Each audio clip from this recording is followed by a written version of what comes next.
If you like beaches, splendid lakeside views, biking, rides for little kids, and ghost stories, then the Toronto Islands are a great place to spend the day. Just south of downtown and one of Toronto's most popular summer destinations, this video will tell you all you need to know about visiting. First, transportation. If you're visiting the Toronto Islands, you have a lot of different options for how to get there. There's the pricey but lightning fast water taxi, and there's also yachts.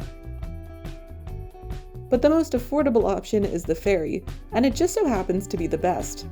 Tickets are under $10, and you can purchase them online or at the stations. Note that tickets are only to get there, so you don't need to buy return tickets or show your tickets to the staff upon return. The ferry travels 2 kilometers and 15 minutes, and you will get a gorgeous view of the Toronto skyline and Lake Ontario, one of the 5 Great Lakes. The Toronto Islands are made up of 15 small islands, though the most famous island is Centre Island. Here you'll find Centerville, with the usual fair rides, mostly for little kids.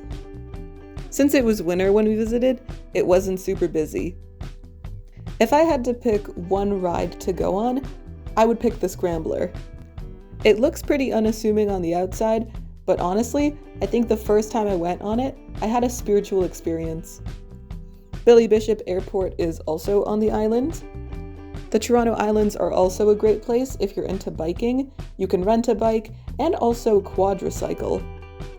You can also rent kayaks and canoes. Despite the island's small size and general touristness, there are 700 residents on the island. I would assume most of the houses here are summer homes, but there's actually a primary school here. Back to tourist stuff. Since it's an island, there are plenty of beaches, including a nude beach if you're into that sort of thing. We didn't go.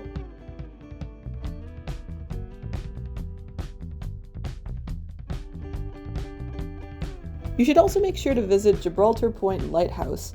You can't get in unless you're in the summer camp program, and chances are if you're watching this video, you're probably too old for that.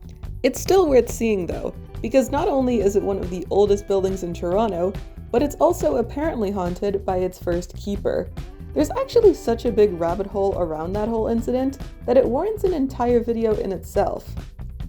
By the way, if you're coming back, you might notice that the ferry station is called the Jack Layton Terminal.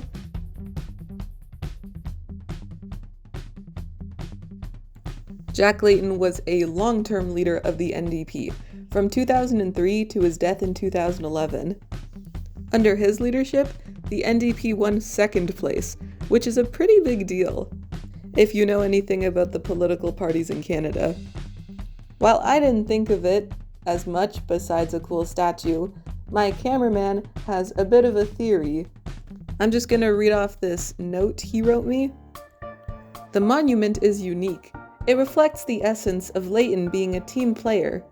You can sit in the second seat next to the politician and take a photo with him. The irony is that the monument is located on a conditional extension of Bay Street, which is a symbol of Canadian business. This is our Toronto analog of Wall Street in New York. And here is a man who was a symbol of the fight against Big Capital, right in line with Bay Street, and is smilingly looking at this street, where the main offices of the largest Canadian corporations, Canadian branches of American corporations, banks, the stock exchange, and other symbols of big business are located. If you see any merit to this theory, tell us what you think in the comments.